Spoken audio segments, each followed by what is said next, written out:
பள்ளி மணி முடிஞ்சதும் நீ பையை தூக்கி வந்து நினக்கு பக்கத்துல நாதான் பேனா புத்தகம் ரகசியம் சில கிளாத்ரூம் ஜன்னல் வழியில மழை வர மாதிரி நீ சிரிச்ச சீரியல் பார்த்த மாதிரி என் மனசு அந்த சிரிப்புல அடி எடுத்துச்சு.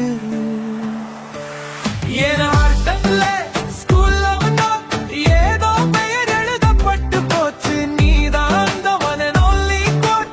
எரஸ் பண்ண ஆலோசனையில இந்த போச்சு. நம்ம ஸ்டோரி இன்னும் ஸ்டார்ட் ஆகலே, ஆனா நெஞ்சு ஃபுல்லா ஃபீல் ஆயிடுச்சு.